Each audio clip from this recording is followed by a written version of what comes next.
beating them. Call him the lost generation, no one's teaching them, and no one's leading them. And it's just misdirection. War zone, tell them enter at your own discretion.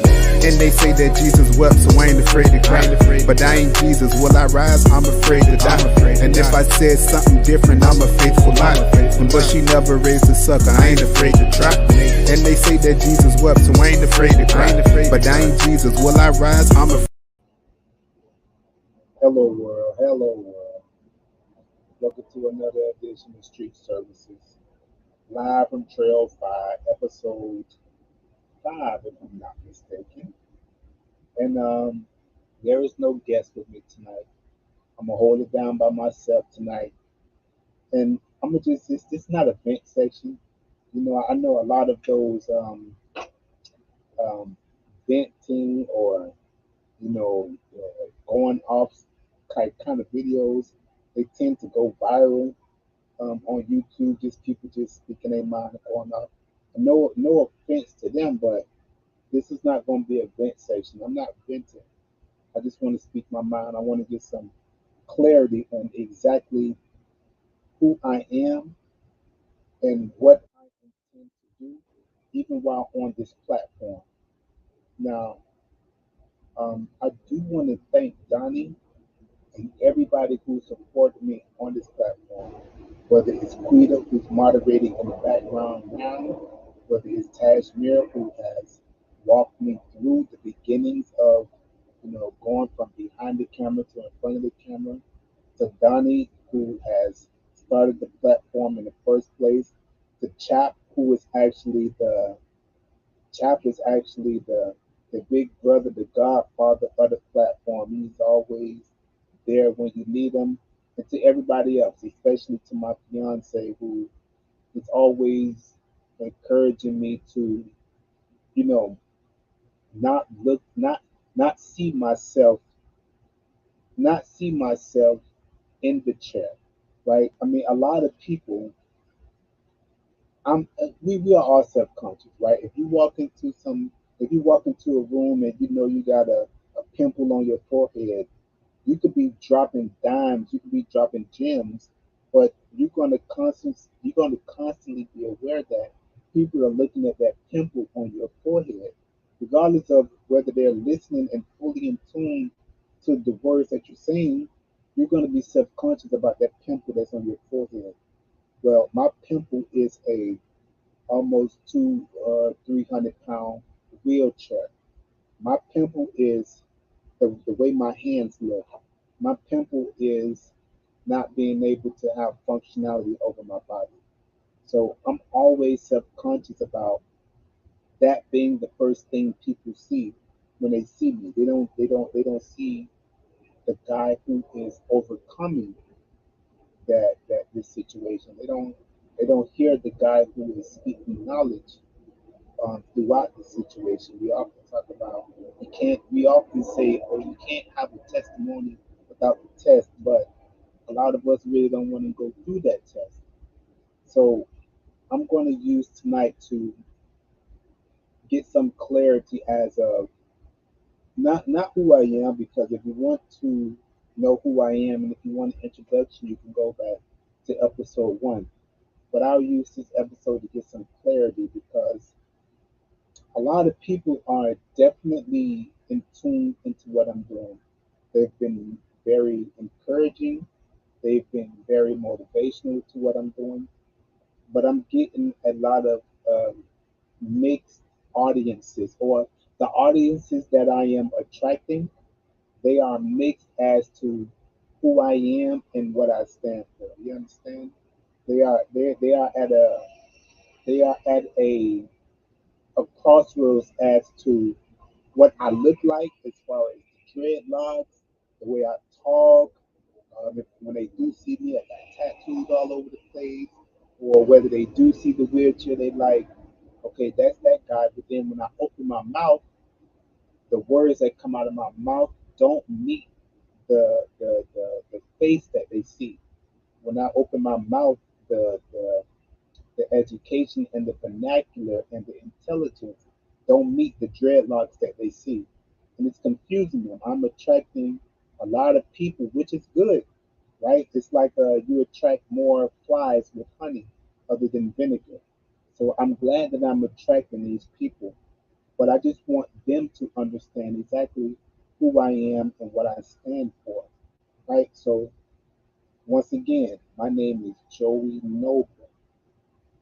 I am from Miami, Florida, born and raised. 2013, I was in a car accident that left me a quadriplegic, meaning I am paralyzed from my neck down. I don't have any, I can move certain limbs, but I don't have any functionality over those limbs. Meaning I can move my hands as you can see, but I can't hold a cup with my hands. You understand? So that's just the reality of my situation.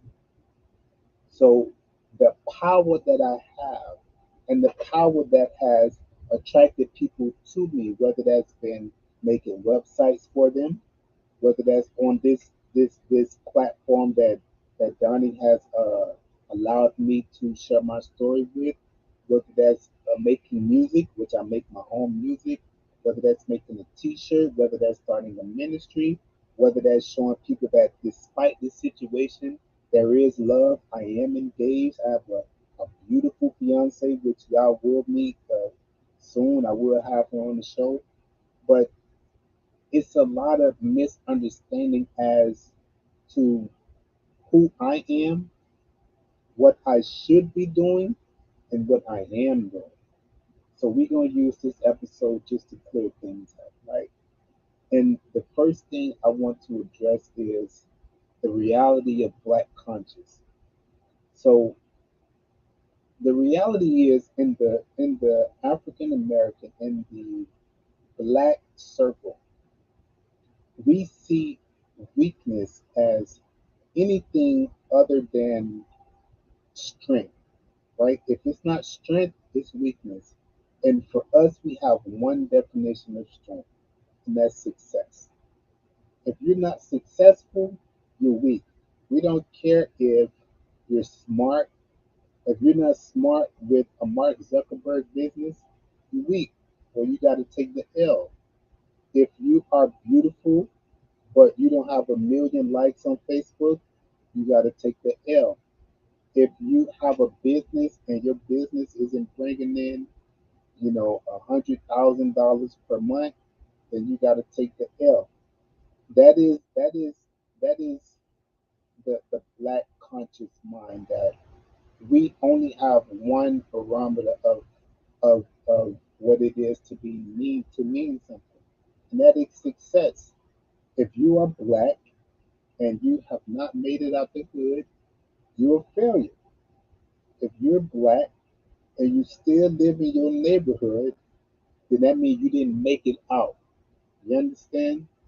The one thing or the main objective for African Americans is to make it out, right? That is our one job. Our parents tell us to go to school, get a good job so you can make it out.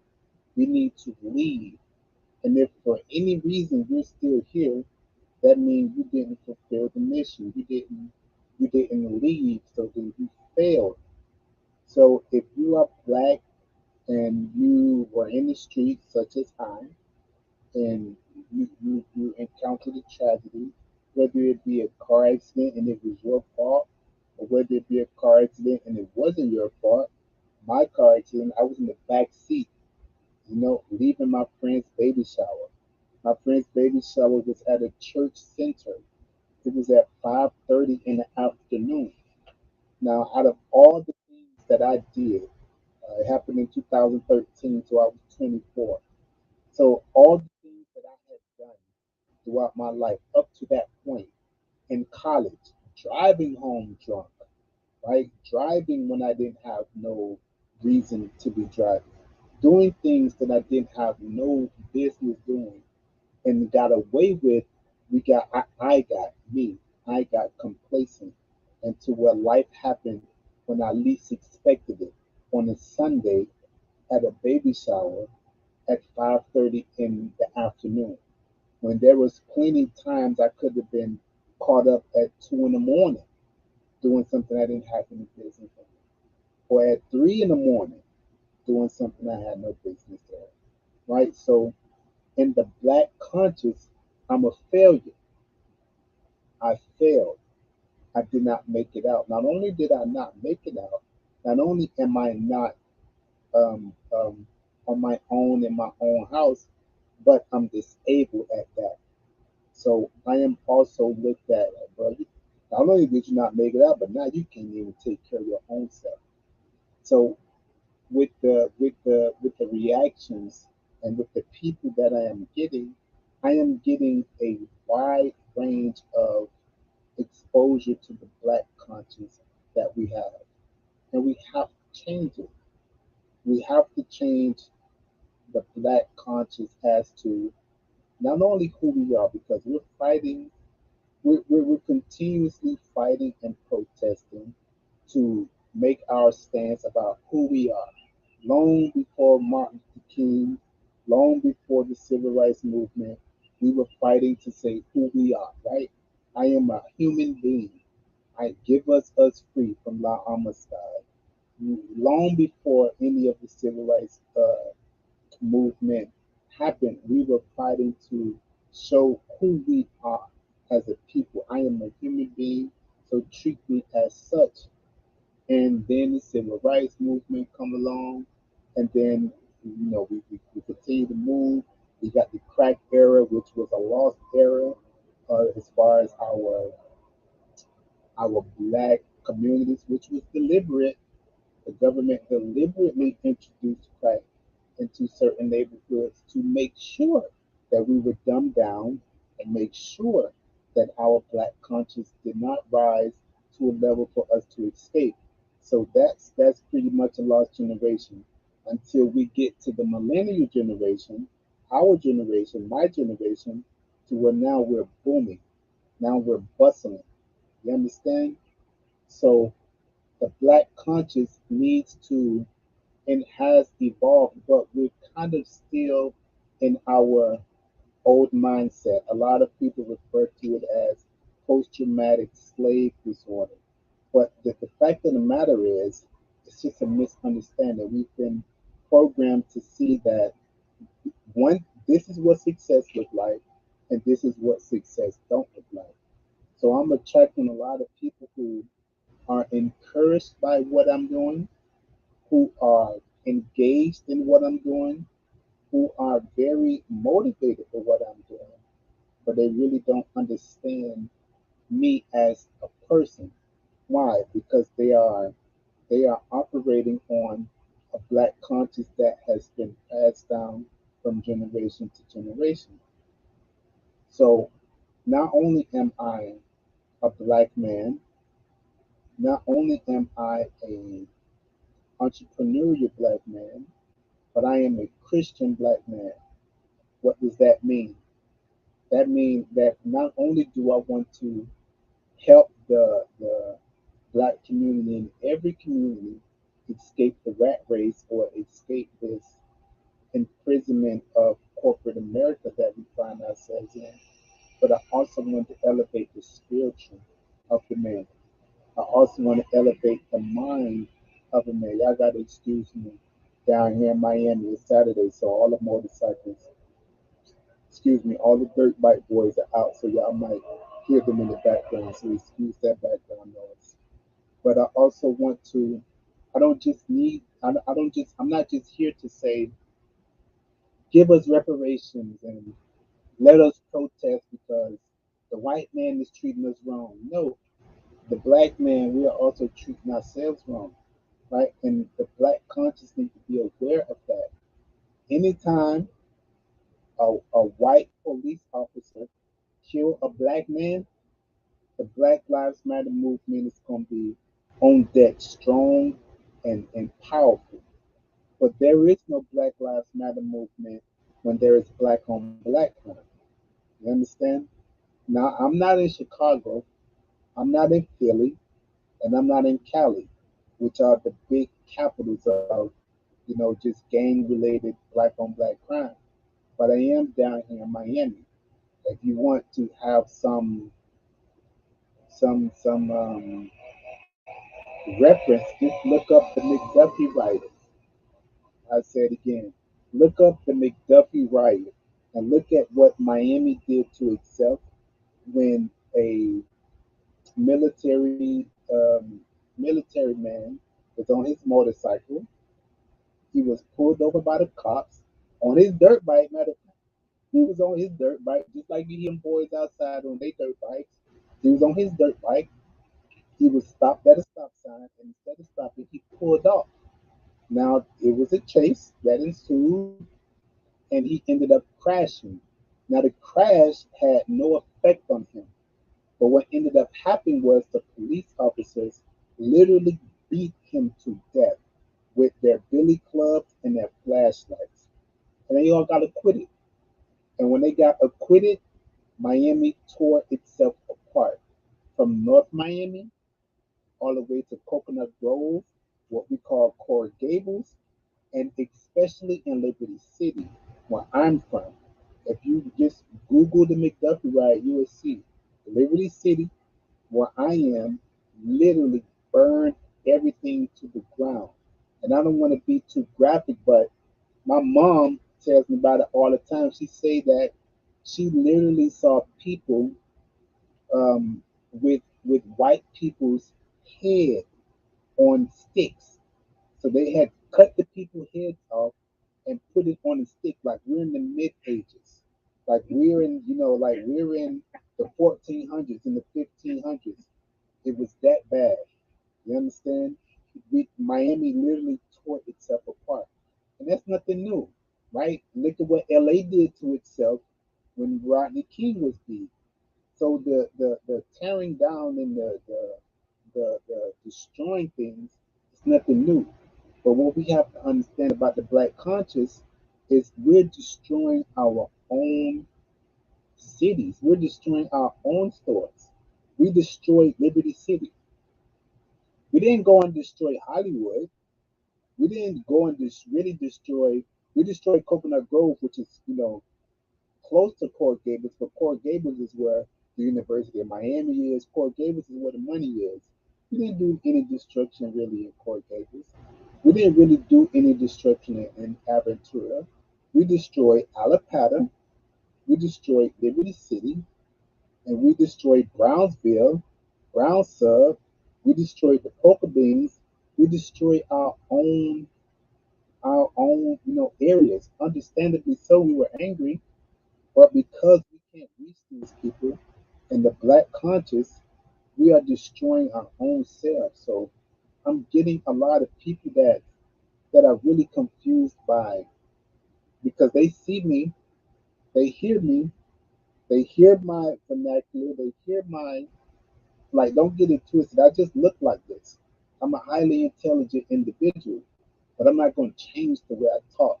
I'm not going to change the way I look. I'm not going to change who I am just to fit the mold. Now I can walk in any boardroom and light it up if I want to, but I'm not going to, you know, I'm not going to change myself just to prove that I'm intelligent. I'm intelligent, and you're going to know I'm intelligent by the way I work, and you're going to know I'm intelligent by the way I work and where I'm from. I'm going to represent where I'm from right here, Liberty City, Miami, Florida. You understand? But the people that I'm attracting, they expect me to be Liberty City, Miami, Florida, all day, every day, which is not a problem. I can be that. But when I say something different, it repels them. It kind of rubs them the wrong way because they don't see me as a sellout, but they see me as, oh, hold on, bro, I thought you was such and such and such and such. No, no, no, I'm still such and such and such and such. But my conscience is elevated, right? I'm not just the average Negro from the ghetto. I'm not just the average. I'm not just the average hood, right? We don't have to be. I can still represent my hood, and I'm still going to represent my hood. But I can change the way I do it. I don't have to represent my hood having my pants sagging and or on dirt bikes and doing this. I don't have to do it like that. I can still represent my hood and respect my hood. Right now, if someone comes in to gentrify my hood, I'm gonna get mad. I'm an old white man coming in and the white man trying to push me out. I'm pissed off about that. But the white man coming in, he gonna clean it up and he gonna raise the prices. What am I doing to raise the prices? So when I talk to a lot of the people that I am engaging with, because I am interacting with a lot of people that are finding me thanks to this network and thanks to the work that I'm putting in individually just to put myself out there. I am engaging more and more with people, but they still expect me to be their kind of people. Right? Nobody wants to evolve. Nobody wants to. Nobody. We want to change. We want things to change, but we don't want to change. Right? We want our hood to change, but we don't want to change. We want our situation to change, but we don't want to change. So I think about, like, for instance, the Jewish community. We all look at the Jewish community. We all see how the Jewish community, well, the Jewish people, they got all the bread. They got all the money. They have all the resources. They have all of the they have all of the connections. Whether it's in Manhattan, the Jews run New York. We know, especially Manhattan. Donald Trump tried to get in real good with the Jews because we already know who run New York. Same thing down here. You would think that it's a lot of Caucasians that run South Beach. It's not. A lot of South Beach is owned and operated by the Jewish community. I mean, like, they have it. They have those connections, and we can look at them and we can envy them. We can look at them, or and we can hate on them, or we can look at them and be inspired by them. Right now, when it comes to helping each other out, the Jewish community is at the top. Right, the Jewish community. It don't even matter. As soon as you say Jewish community, anywhere you are in the United States, we know what that means. We know that, oh, they got it. They got the connections. They got babysitters. They got helping the homeless. They gonna make sure they take care of one another. Now, second to them is the Caucasians. It's the white people. A, a white person will help a white person before they help a black person. That's nothing. That's nothing. That's no new thing. But when it comes to African Americans, we are all crabs in the bucket.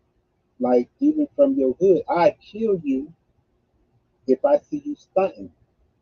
If a Jewish man see another Jewish man getting out of the hood or getting out of a bad situation, that Jewish man gonna do one or two things. Number one, they're gonna either ask that Jewish man, listen, how are you getting out? Like, how are you doing this? What is it that you're doing that I can do?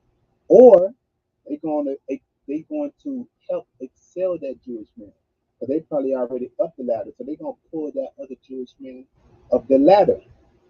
So they're gonna either inquire about how do I do it, or they're going to they're going to pull them up if they're already up the ladder. White people will do the same. It's not what you know, it's who you know. You can be the highest, you can be the valedictorian of your class, Harvard graduate, right? You go into a JP Morgan stock, investing office and highly qualified. And you have somebody, your competitor is somebody, a white boy who probably went to, no disrespect, but he probably went to the University of Florida. Now, you're a Harvard graduate, valedictorian. This guy went to the University of Florida. He gonna get the job before you do. Why? Because it's not about what you know; it's about who you know. So their community is not as strong as the Jewish community, but their community, their network is definitely a powerful thing. It's not like that in our community, right? I would kill you before if I feel like you doing good. I feel like you stunting on me. I feel like you flexing on me, and I can't have that. I gotta be the biggest boy on the block, so I gotta take you out. So when we look at the Jewish community versus our community, or even the white community versus our community, we have to build these networks, man. We got to stop looking at black people who are trying to make their way out, and this is what we say: "Oh, you talking white? Oh, you acting white?" Like, as my fiance say, white is a color. How can you talk a color? Oh, you talking white? White is a color, my guy. You can't talk white. White is a color. Now you can say, "Oh, you talking proper?" Or you talking proper, so you think you uppity. That's a different story. That's a different story. But when we see somebody talking uppity, we call them bougie. In our community, we don't uplift them for bettering their vernacular. We don't up them for bettering their communication skills so they can help us get out the hood. We're gonna bring them down. You understand? So when we are observing the Jewish community and the black conscience, we gotta understand like we only hurting ourselves. We are consistently asking these people to help us. We are consistently asking the government, help me please, whether it's give me food stamps, give me reparations, give us free, which we've been saying since we got off the boat.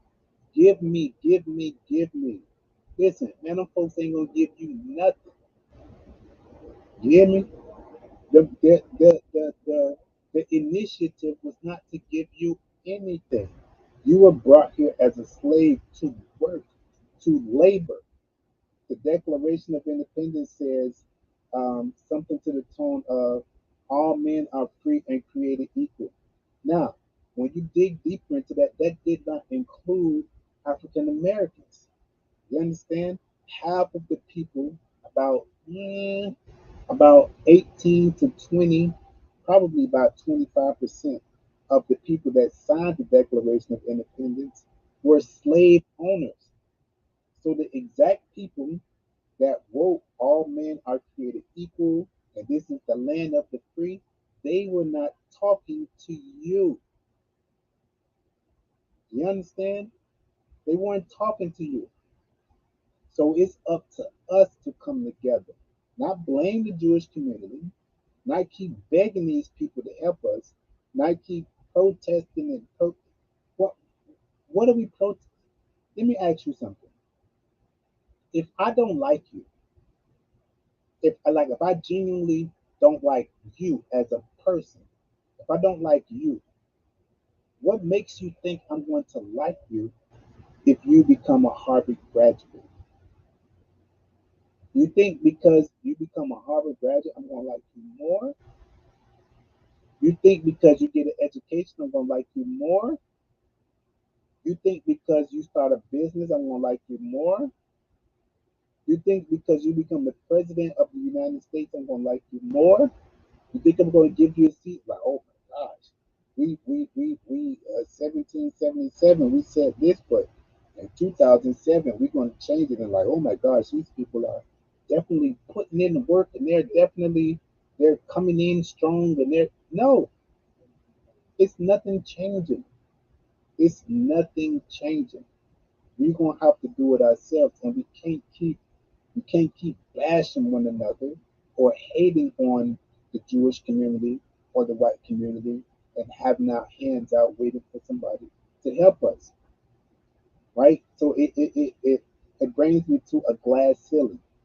Like we can see the sky, especially now with all of the education, with all of the resources. Like I say, anybody can enroll into YouTube University, into the University of Google.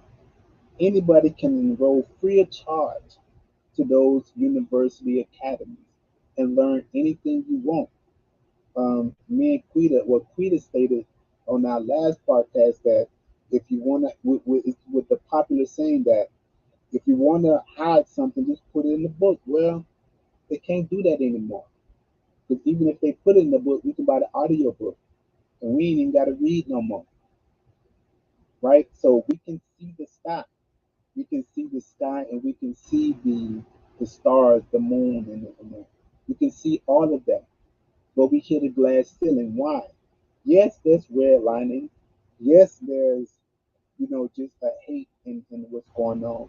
For example, If a lot of, as of what's going on right now, a lot of African Americans are starting to be woke, right? We're starting to wake up, is what we call it. And a lot of us are learning about generational wealth, quote unquote. That's the big hot topic right now. Generational wealth. You can look at just and it's a lot of black um, leaders in this space. I follow a guy called Wall Street Trapper. Now I was following Trap since he came out, maybe in like 2018, 2019, and he's just been, just advocating for black people getting into the stock market. I turned around like a couple months ago. Trap was on Ellen. Now I'm like, this man went from YouTube to Ellen DeGeneres show, just talking about Wall Street and getting the black people back into Wall Street. So there is a ceiling. Give me a second. Close window. Stop listening. Stop listening. Sorry about that. So there is a glass ceiling, but we definitely have the tools and resources of breaking through this glass ceiling, but we're not doing it. I remember a few weeks ago hearing the complaint of who I call the Queen Bee, Tajmir, Queen of Black National News, right? Saying that a lot of people are not tuning in to the free game and the free knowledge that she's dropping. And she's talking about venture capital. She's talking about entrepreneurship. She's interviewing mayors. She's talking about real deal how we can, quote unquote, get ourselves out of the hole that we're in. The information is there, but we're not tuning in. So we see this, we see the stars, we see the moon, we see all the galaxies, we see what's possible, but we're not tuning in to the information. We're not taking advantage of the information.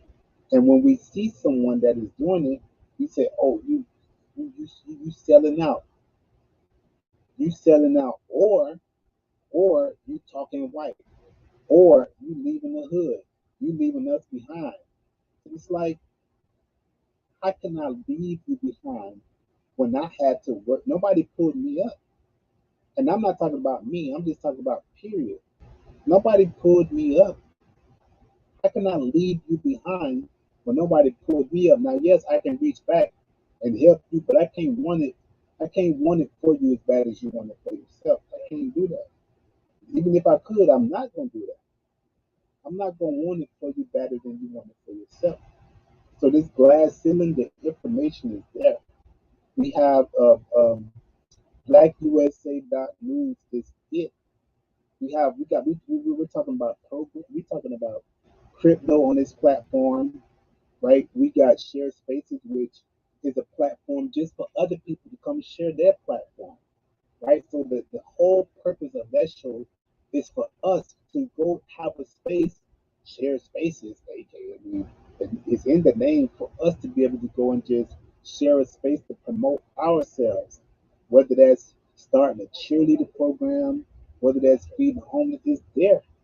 We have the Black Roundtable to where we're talking about news and we're talking about legislative things that's going on, not only in the black community, but way on the East Coast. I mean, I'm sorry, way on the West Coast. And so it really don't got anything to do with us on the East Coast, but it's in our realm. It's in our best interest to know, well, if they're doing that on the West Coast, maybe we can do this on the East Coast. But we got to tune in for that. We got to tune in for that. And for those who are not tuning into it, you can't be mad at the people who are tuning into it.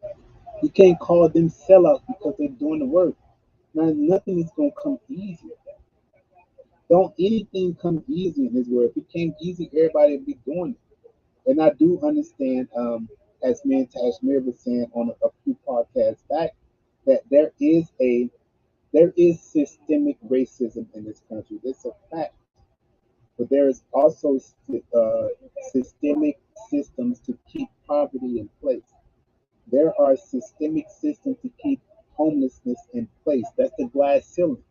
right? So no matter how much we learn, no matter how much knowledge we gain, we're gonna be redlined. We're gonna be sometimes, most times, on the outside looking in, just because we're not wanted in those spaces. Once again, we were not brought here to flourish. We were brought here to work, not to create anything. We were brought here to work. So, say for instance, with this black conscious of financial IQ is rising. Best believe the game is going to change soon. Why? Because a lot of black people are getting into Wall Street. We're starting to understand the difference between making money, which is all a lot of black people care about. Let me make money. Let me go to school, get a good job, so I can make good money. That's what your mama tell you. Oh, you gonna go to school so you can graduate so you can get a good job. Not so you can create a job, excuse me, so you can get a job, so you can get a good job, so you can go work for somebody else for X amount of dollars while they get two, three, four, 5,000 times more than that, just so you can work for them, come home miserable and you know hate what you're doing. Now before the awakening of financial IQ, we didn't have an escape. We were locked in that. They created the ghetto for us. They created these quote unquote minimum wage jobs for us. So they have to keep this.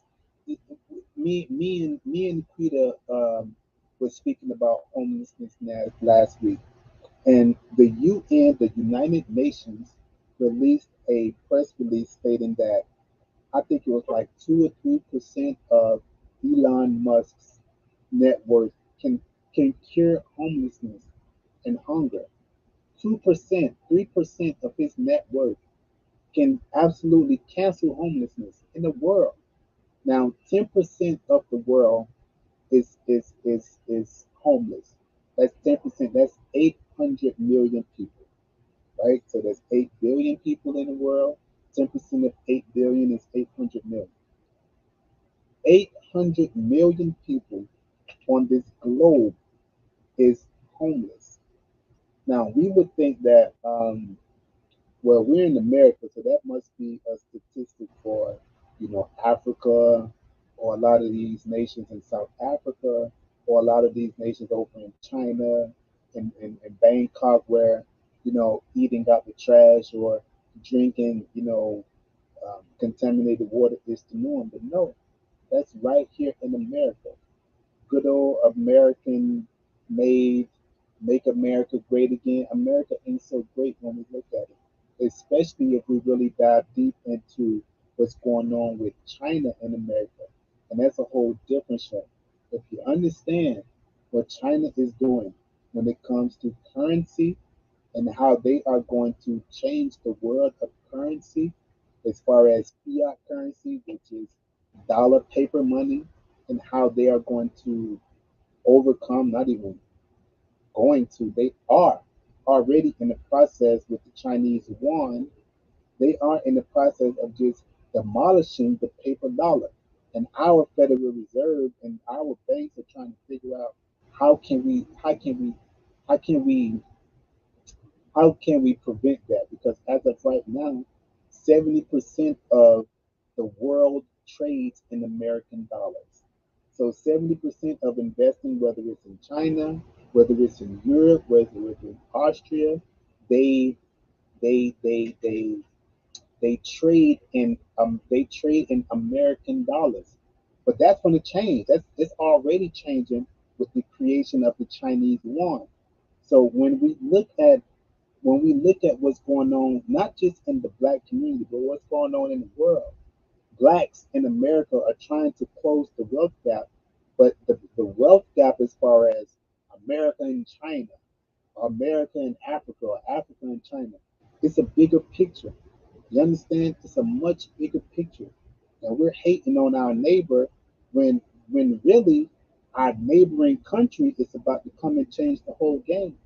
So we have to not only take advantage of the opportunities and the resource, free resources that can get us through this glass ceiling, but we have to do it together as a collective. We can't just rise up for Black Lives Matter when something goes wrong, and then don't tune in when Tashmir is dropping dimes. Don't tune in when Donnie is dropping dimes. Don't tune in when our cryptocurrency program is dropping dimes.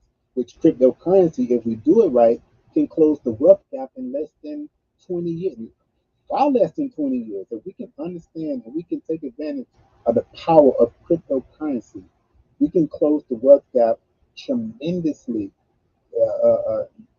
5 to 10 years, just because of what crypto can do. We all see crypto and we see the volatility of crypto, and then everybody's saying, "Oh, stay away from it, stay away from it."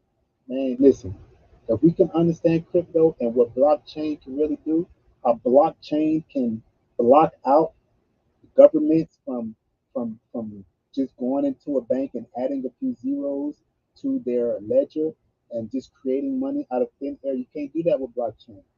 You understand?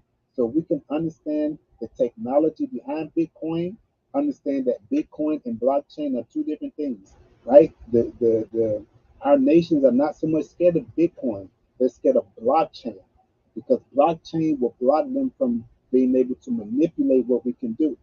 You understand? Having all of this information, which is out there, which is free on this platform, will help us not only demolish and not only break through this glass ceiling, but help us reach all the stars.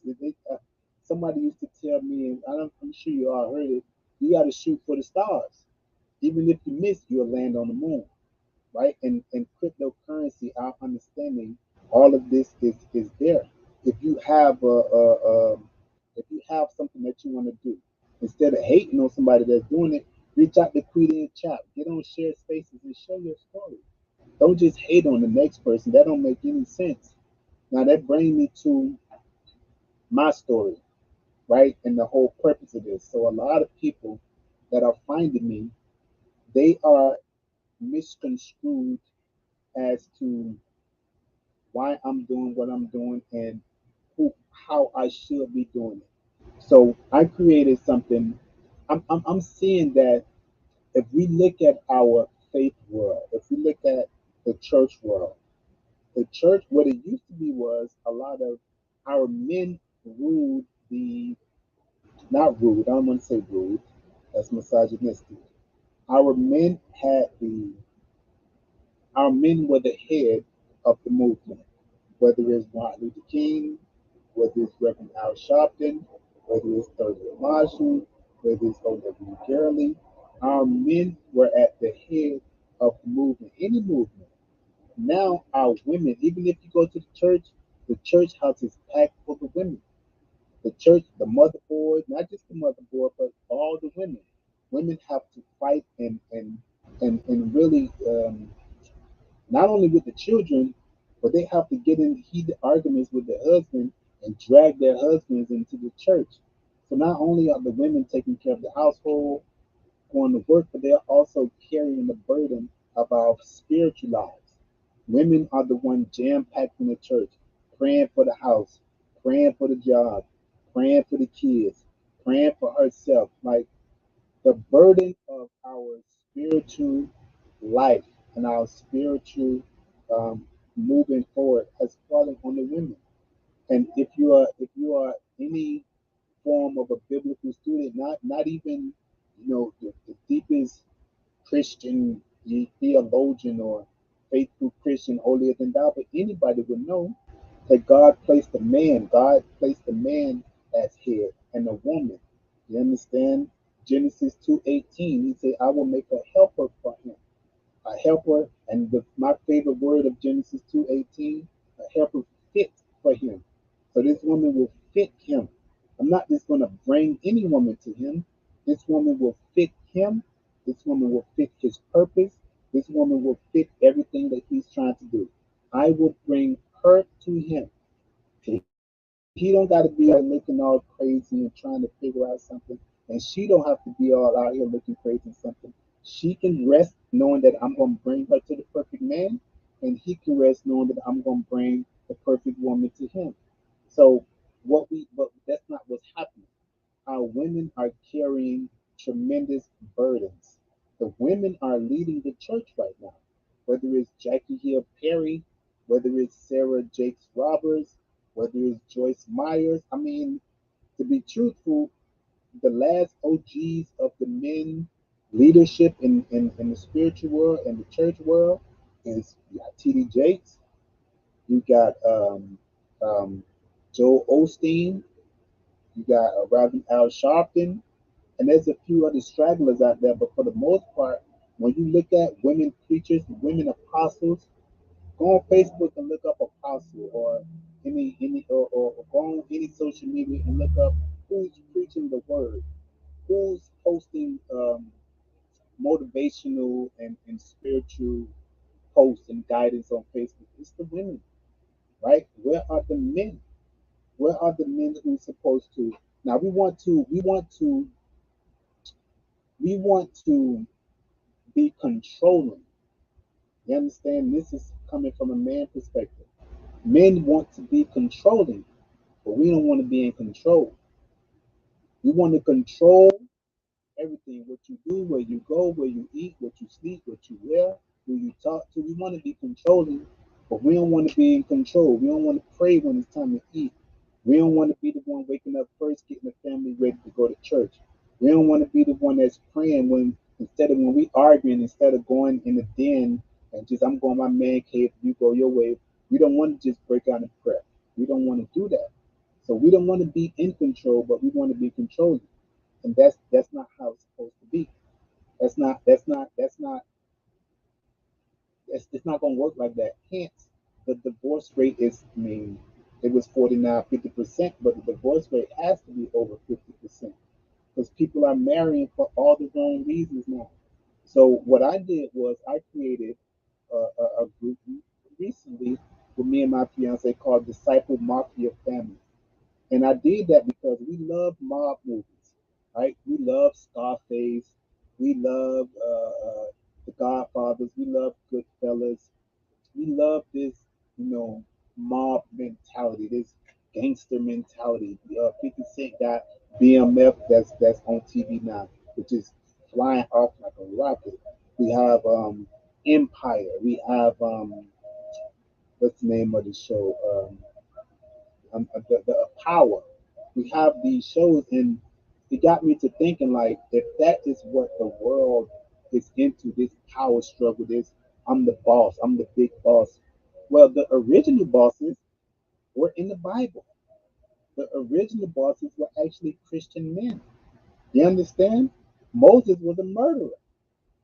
Moses murdered the Egyptian guy because the Egyptian was beating on one of his Hebrew brothers, murdered him, then had to run in the wilderness in Midian for 40 years before he saw the burning bush. We got Samson. Samson had the big dreads. Samson was wreaking havoc for the Philistines before they actually sent Delilah to him, and Delilah cut his dreads off. But Samson set the whole crop on fire. He used foxes to set all of their crops on fire, right? We got Solomon. We got David. Yes, we know David killed Goliath, but David was a cold-blooded murderer. David not only slept with his homeboy girl, which is Bathsheba, but when Bathsheba got pregnant, David was like, when he couldn't cover it up, he was like, I got to kill this guy. Close window. Stop listening. Excuse me. David's like, I got to kill this guy. So he sent Uriah, which was his best friend. He sent Uriah to the front lines to get killed. David had to murder that guy, which is where we get Psalms 51. After David realized what he was doing, he we have Psalms 51 where he's pleading to God to forgive me. We got Paul. We know Paul, which is AKA the greatest Christian ever to live other than Jesus because of what Paul did. Paul was a murderer. Paul was actually the mob boss. When you read how they killed and stoned Stephen, they actually gave their coat to Paul. Paul stood there and let them kill Stephen. When they got done, Paul gave them their coat and he walked away.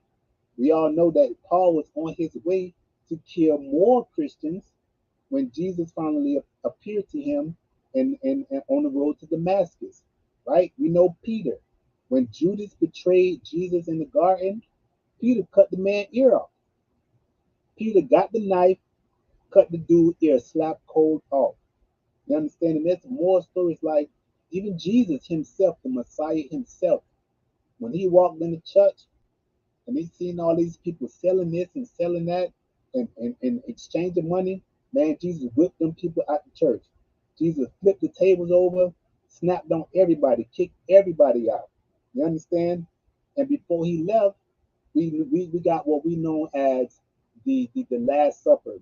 And we see the Last Supper as, oh, this quiet, quaint little, this that Leonardo da Vinci painted that we see everybody just sitting at the table. But it's the same thing when you see the mob movies, what you see? You see everybody sitting at the table. You see the Godfather sitting at the head of the table. And you see all the everybody around the table getting instructions from the Godfather. Well, the original, the OG mob boss was not the Godfather, but the son of the father. You understand? So me seeing that the way I did, I'm like, okay, so everybody like mafia. So let me create Disciple Mafia Family. And what Disciple Mafia Family is, it's a way to grab people's attention, right? I'm not conforming because what it is, Romans 12:1, 12:2 says, don't conform yourself to this world, but let your mind be conformed. Right? Don't conform to this world, but let your mind be transformed. Right? So I'm not conforming, I'm not giving in to the mob mentality, but I am allowing people to see, like, you like mob movies, you like the mob, you like gangsters, let me show you the real gangsters. God's gangsters. Let me show you the real, the G. You like G's, you like G code. Let me show you the real G, who is my God. You understand? And it's working. It's helping. But when a lot of people find me, that message, they're coming to me wanting, okay, Joey, I see you disabled, and bro, you are very encouraging, and bro, you are very inspiring. How did you create this business? Bro, how did you create that business? How did you find financial independence and financial security when you can't work? How did you make your own wealth? How did you escape the rat race? How did you escape the 9 to 5? And when I go to telling them that, they're not, they want to hear the mob mentality, right? They want to hear, oh, I flipped the coke and I turned it into music. They want to hear the Jay Z story. They want to hear the Rick Ross story. They want to hear the Cardi B story of a, I was a scribble and I turned it into music. But when I tell them no, I made all the mistakes you can make. I hit rock bottom, and the only way I was able to come back up was to look up. And I'm still struggling to get up, but I'm struggling to get up. It ain't gonna come easy. Now, it can come easy. You can get it easy, but it's not gonna come easy. You gotta work for it. So when I go to explaining the Bible, what I call, so I have I have a, or I'm in the process of starting a program called the Bible in the Bag. I've already created a online personal finance course. You can find that it's at 1921inc.com. So like 1921inc.com. And a lot of people are engaging with that, but when I'm not, now that I'm introducing a new audience to, it's kind of what they call a funnel. So I'm reaching a new audience and I'm funneling them into 1921. It's not too hard to grab the 1921 audience. Because all you got to do is say Black generational wealth, and your videos will get 100 million likes. That's all you got to say is Black financial independence or Black generational wealth, and you're gonna take off. You're gonna take off. But when I go to, now that I'm reaching a different audience, that audience, because we have a stigma of of what finance is, when it comes to the Bible, right? We think that when it comes to the Bible, we're supposed to be poor. When it comes to the Bible, we're supposed to be meek. When it comes to the Bible, we're supposed to be, uh, you know, the, what we say is money is the root of all evil, and I have to tell people that continuously on a daily basis. You are misreading the scripture. It does not say money is the root of all evil, and money is not the root of all evil. What it says is the love of money. The love of money is the root of all evil. So if you love money, now money is your idol. And now he says you can't serve two masters, God or mammon, for you will hate one and admire the other. But money is just a tool. Solomon, if money was the root of all evil, Solomon wouldn't have been as rich as he was. David would not have been as rich as he was. Abraham would not be as rich as he was. Lot, even though his whole entire everything was destroyed with Sodom and Gomorrah, he lost his wife in Sodom and Gomorrah, he would not have been as rich as he was. There's a lot of rich people in the New Testament. They would not have been as rich as they were. If you read Luke 8, you will be surprised at the women. There were women, Mary Magdalene and Joanna. They were the ones who were the what we would call investors or venture capitalists that supported Jesus's ministry. They were the ones. Jesus had investors. Jesus didn't have a job. His job was to preach. But every time you see Jesus in the New Testament, he's eating. He's at somebody's house having good wine. Jesus drank so much in the Bible, they call him a drunkard. They're like, bro, this guy is a drunk. Because every time we see him, all he's doing is eating and drinking. So it's not that money is a bad thing. We are instructed on feeding the poor. We are instructed on taking care of the widows. I know Chap, big up the Chap. Chap always love to quote the scripture of true religion. And we can find that in James 1:27. And in James 1:27, it tells you what true religion is taking care of the widows and taking care of the orphans. Now, how can I take care of the widows and orphans? I ain't got no money. How can I do that? But that's the taboo in the church. The taboo in the church is pay your tithe. My preacher gonna drive up in the Benz and the $300 suit. I'm in the bucket in the Toyota, but I'm paying my tithe because I'm waiting on God to bless me. The two most popular prayers that every Christian prayer is God bless my health and God bless my finances. God, I'm in debt, bless my health. God bless my finances. I'm in debt. God bless my health because I'm not feeling good. Those are the two most popular prayers. People ain't praying. Third would probably be for the children. Parents praying for their children. But there's not many Christians in church praying for, oh God, please bless the United States of America. There isn't many Christians at the church altar praying, oh God, please bless my neighbor.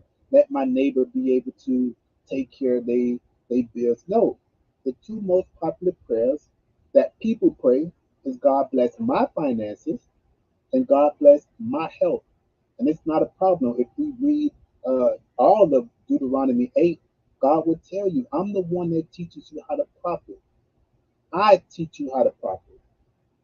God tells you, I will teach you how to prosper. God will tell you, I am leading you to a land of milk and honey. Right? So when they reach out to me, when they find me, and I go to talking just like I'm talking now, they're like, yo, I thought you was gonna tell me what Wall Street Chopper telling me. I thought you was gonna tell me what Earn Your Leisure is telling me, or in that kind of way. And there's nothing wrong with what Earn Your Leisure or what Wall Street Chopper is teaching. There's nothing wrong with that. They are, for lack of a better words, they are the catalyst to this spark because they're making financial literacy popular. They're making it like, yo, I gotta really start saving money instead of going out flexing, going out to the club, going out spending money on putting big rims on my car. They are the ones who have sparked people mind to be like, hey, hold on, let me not go to the club tonight and spend $300. Instead, let me go chill with my homeboys over here, spend maybe $100, and let me put these $200 into an index fund. Let me at least do that, or let me even learn what an index fund is. Let me even learn what a Roth 401 Roth IRA is. Let me even learn what the stock market is, or let me even learn how the stock market works. So I'm with Disciple Mafia family. I'm using that same because Satan stole that from God. He stole that from God and made mob movies, Scarface, Goodfellas, and all. Not saying that it's not. I love I love the Godfather. Don't get it twisted. I love Stop Listening. I love Goodfellas. I love those kind of movies. But let's not get it twisted on what the original was. Let's go back to the original. And when I speak like that, when I begin to show biblical finance, people are not people are it's unusual for people to hear biblical finance. We know Solomon was rich. We know that there were rich people in the Bible, but when you go to teaching um, the financial I don't know, when you dig into the financial realm from a biblical standpoint, same thing. IRAs, 401ks, investing, stock market, not being lazy, letting your money work for you. Jesus gave a parable of the talents, right? Jesus, the Messiah himself said, a man with great wealth gave, before he left, he gave one of his servants 5 talents. He gave one of his servants 2 talents, and he gave another one of his servants 1 talent. When he came back, the servant with not it says that the servants put the money to work. The Bible don't say that the servants took the 5 talents and went to work. It says the servants put the money to work. So they had to be investing in something. When he came back, he says that the servant who he gave 5 talents to turned that 5 into 10. The servant that he gave 2 talents to, he turned that 2 into 4. And the servant that he gave 1 talent to, he said, well, I ain't know what to do with this 1 talent, so you feel me? You just gave me $1, so I put it in the ground because I ain't want to lose it and I ain't want to get in trouble. The servant said, what at least you could have did was put my money in the bank so I could have gained some interest. So even the Bible is using financial terms as far as investing and gaining interest in banks. Put my money in the bank, let me earn interest. But we're not looking at it like that. We don't see the Bible like that, right? We're not. All we're seeing is the glass ceiling. All we're seeing is the Jewish people are, or the Jewish community is making bank. All we seeing is my brother, my African American, my black brother is making it out and he bougie now. That's all we seeing. So I just want to clear it up that if you come across my page, if you come across me, don't get it twisted. I'm a proud and proud and excited Christian. But that don't mean I have to be poor. That don't mean I have to talk and act like what I used to. That don't mean that I have to speak how I used to. The Bible says when I was a child, I thought like a child. I was spoke like a child. And I reasoned like a child. But when I became a man, I put away childish things. You understand? So when people come, when you come across me, I'm down to help you. A lot of people tell me, bro, you don't even charge people that much for this stuff, because the education, the education is taught. It's not brought. Jesus say, freely you have received, so freely you have give. So I'm not going to charge people. How can I help? How can I be out here saying, oh my God, we need reparations and the black people got it close to wealth gap? I'm charging them $400-500 for the knowledge. We ain't got $400-500. We don't have $400-500. As a matter of fact, according to the Federal Reserve, the average African American income will be zero in 30 years. Hear me what I say. In 2053, the Federal Reserve has said The average income or household income net worth of African Americans will be zero, meaning by 2053, in 30 years, the average American will be broke. The same people who built the railroads, the same people who built the White House that all the laws are coming out of, the same people who tilled the ground that's growing the crops that we're selling and polluting, those same people will be broke in 30 years. That can't happen. That can't happen. Now, we can approach that from a secular world, which is no problem. You want to learn from that perspective, you can do that. But if you want to come to me and you're inspired by me, understand I'm going to teach it from a biblical standpoint.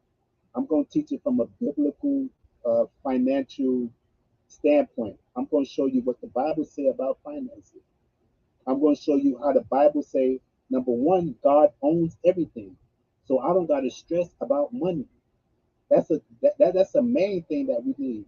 We're stressing about money because we need the money to pay our bills. True, correct.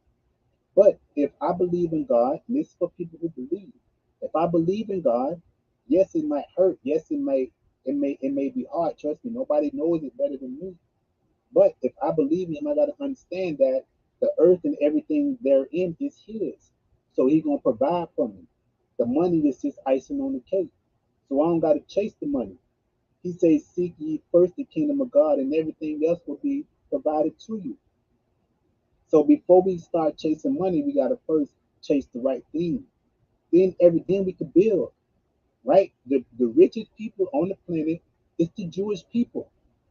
The Jewish people is a speck on the map. You can barely even find Jerusalem on the map. You can barely find Israel on the map.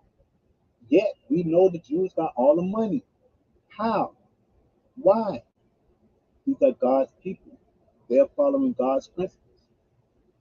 They're following God's principles. You can't get mad at them. You can't get mad at the Jewish community. We can replicate it, or we can just get in line. The Bible is free for everybody. We don't gotta drag each other down. We don't gotta hit this glass ceiling and say, well, they redlining me or they protesting me and I can't do nothing until they give me my reparations. That's how you want to think about it. Go ahead and think about it. But I got another way. I got a way to say all things are possible for him who believes. Whether you got a dollar or you don't, all things are possible. So I just want people to understand when you come across me, whether on this platform or any other platform, trust me, I'm down for my people. I'm down for the African American community. I'm down for the black cause. But I'm doing it. I'm doing it in a different way. I'm doing it in my way, and I'm not saying that any other way is wrong. But when you come across me, don't look at me crazy when I say, "Oh, do you understand biblical finance?" And because your church never told you, or your church never spoke about finances other than tithing, you don't even know what biblical finance is. So now you tuning out, right? You unsubscribing or I hear from you one time and you ain't calling me back because you think I'm going to preach to you all night long. No, I'm going to show you what the Bible says about money, and then we're going to make this money. It's called the Bible in the bag for a reason. We're going to get in the Bible, and we're going to get the bag too. But we all just stop on the Bible. Now, I hope I didn't, well, I don't believe I took it too far, but I hope people just understand what I'm saying. I hope people really under whether you tuned into the biblical part or not. Just listen to. We got to stop blaming the Jewish community. We got to stop looking at, oh, this is a glass ceiling. No matter how much money I make, they not going. Even if I graduate with a job, I can't get. I can't. Even if I graduate with a high degree, I can't get a job. Do y'all know that the African American woman is the most educated being in America? I repeat it. The African American woman, the black woman, is the highest educated individual in America, meaning African American women not only have the most degrees, meaning, you know, they have graduated higher educational institutions in more bulk, but they have the highest levels of degrees. Nobody have more PhDs than black women. Nobody have more master's degrees than black women. Nobody have more bachelor's degrees than black women. Nobody have more AS degrees than women. Nobody have more nursing certificates than black women.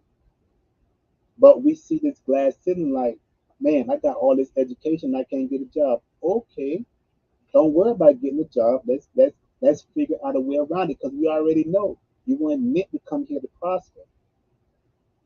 You was not brought here to prosper. But there's another way. There's a different way. There's Yah's way. Yahweh. That's Yah's way. And with his way, who when he before you, who could be against you? That's how I'm gonna teach you. I'm gonna teach you how to get the bag, but I'm also gonna teach you Yah's way. So I just want people to understand when they come across me, I'm gonna teach you and I'm gonna present to you in my way. I'm gonna present to you in my type of my I'm going to talk to you the way I talk to you, right? And that's why I definitely appreciate Donnie and his platform because it's a diversity of people. You got me talking about biblical finance and the Bible and politics. You got Quita and Chop. They're just sharing their space with anybody. Listen, you got something to do. You got somebody. You got a space for you to go and just have somebody pat you on the back and just spread out what you're doing. You got the Black Round Table that ain't even on the East Coast. They're on the West Coast, but we understand. Okay, if they can do it on the West Coast, we can do it over here. You got Tashmir just giving you all kinds of news and information. Like you got I crypto show that's giving you all kinds of information on crypto. Right? This network, this platform is a diverse platform. Whatever you want. Maybe you might not like Bible and finance. Maybe you like, man, I'm not trying to hear nothing about when it comes to the Bible because God let me down and this. That's cool. You got a crypto show. You don't want to. You feel like God let me down. I don't want to do that. That's cool. Tajmir giving you all kind of game when it comes to a venture capitalist and raising money and doing the business plan and this, that, and the fifth. We got to change the black conscience, man. We got to change how we think and how we see not only each other, but how we see how we gonna get out. We got to get out. There's more ways to get out than the ball, football, basketball, baseball, and the block. It's more than the ball and the block. Now we got the books, right? It's cool to be in them books now. It's not a bad thing to be a nerd no more. So you can get up in them books and get out. Whether it's the Bible, get in that book, or whether it's a real book, or whether it's a YouTube or a Google article. We got to get out some way. We got to change our conscience, and we got to stop hating on everybody who's doing it, and we got to stop being crabs in the barrel. So this message is for everybody, man, who has come across me. I definitely want to thank Donnie for the platform because it has opened me up to a different demographic of people who has reached out to me, right? They have reached out to me. I just want those people, and they're expecting what they're expecting what they think Black USA News should be, right? That's the problem. When they reach out to me, they're thinking they're expecting what they expect what Black USA News to be, and Black USA News is multiple things. Black USA is a chameleon. We blend in with everything. It's not just one thing. So when you find me, just know I'm still a part of the Black USA News family, but we got different. We're a community. We're gonna blend in. Still a part of the same family, but it's like a tree. A tree got 1,000 different branches, 1,000 different leaves, but it's all a part of the same tree. You cut the trunk down, and the whole tree gonna die. So we are all the same branch. We are all the same roses. We are all a part of the same tree. But we just have we have different messages, right? That's the whole point. We have different messages. We are here going in the same direction. We're going in the same direction, but we have different messages. So let me go ahead and get out of here, man. Because now I feel like I'm rambling.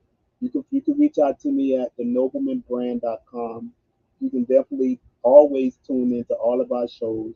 Definitely visit Black USA News, blackusa.news. Donnie is doing big things for the African American community. Definitely tune into every show that we have Monday through Sunday, no days off, so there's no excuse. Tune in, man. We out here, and I'm gonna wish y'all a good night. And I hope this sit on your heart, and I hope this get in your mind, and I hope it sink down into your spirit. Have a good night. Q, go ahead and bang the outro for me. Young birds on the street misleading them. Call them the lost generation. No one's teaching them, and no one's leading them. And it's just misdirection. War zone, tell them enter at your own discretion. And they say that Jesus wept, so I ain't afraid to cry. But I ain't Jesus. Will I rise? I'm afraid to die. And if I said something different, I'm a faithful lie. But she never raised a sucker. I ain't afraid to try. And they say that Jesus wept, so I ain't afraid to cry. But I ain't Jesus. Will I rise? I'm afraid. Peace.